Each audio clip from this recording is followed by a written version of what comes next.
If you have ever gone to a movie theater, listened to music, or read by the light of an electric bulb, you can thank Thomas Edison, the most prolific inventor in American history. His 1,093 patents cover an astounding range of fields, from telecommunications, electric power, sound recording, motion pictures, batteries, and even chemistry and botany. Thomas Alva Edison was born on February 11, 1847, in the canal town of Milan, Ohio. Al, as he was called as a boy, attended school briefly but did so poorly due to his lack of interest. His mother, a former school teacher, began to educate her son at home. "My mother," Edison later recalled, "was the making of me. She was so true, so sure of me, and I felt I had something to live for, someone I must not disappoint." Always a curious child and a voracious reader, Edison also taught himself by reading on his own. This strong belief in self-improvement remained with him throughout his life. By the age of 22, Thomas received his first patent on an electric vote recorder.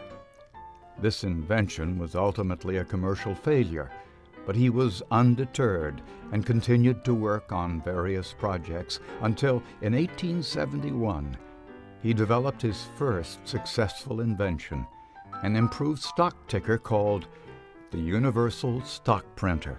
Hundreds of other inventions would soon follow, but perhaps his most important invention was to lay the groundwork on how to invent and for introducing the research and development methods that are still used today. This collaborative style of innovation was the forerunner to the interactive technological think tanks of Apple, Google, and Microsoft. In 1876, Edison created his first research facility in Menlo Park, New Jersey.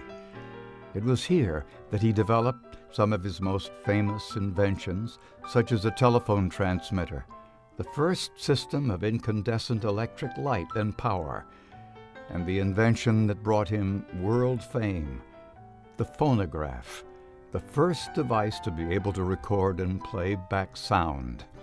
In 1887, Edison opened a new and larger facility in West Orange, New Jersey.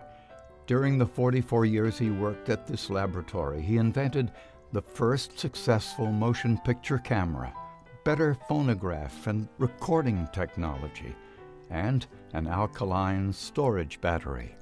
About this same time, Edison visited Florida and purchased over 13 acres of property in Fort Myers to serve as a retreat from colder climates. While wintering in Fort Myers, Edison did not stop innovating. Here he improved light bulbs, researched underwater communications, investigated converting heat into electricity, and created a botanical laboratory. Fort Myers also became the headquarters for his final research project, when he went into business with good friends Henry Ford and Harvey Firestone and built a botanical laboratory in Fort Myers to find an alternative source of rubber for U.S. industry. With his customary energy, Edison grew and tested thousands of different plants to find a suitable rubber substitute, eventually finding a type of goldenrod that could produce enough rubber to be feasible. Today, the Edison and Ford Winter Estates in Fort Myers is an award-winning historical landmark and among the top 10 most visited historic house sites in the nation. In 2014, Edison's Botanical Laboratory was designated as a National Historic Chemical Landmark, the first such site in Florida to receive this honor. The world we live in today reflects Thomas Edison's legacy of innovation in countless ways. No other inventor has had such a profound impact on the daily lives of so many people.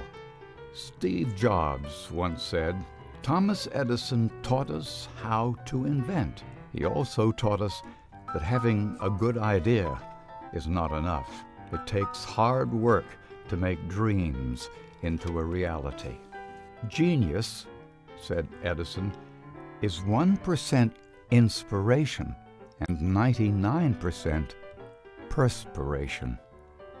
We salute Thomas Edison, Florida's and America's greatest inventor.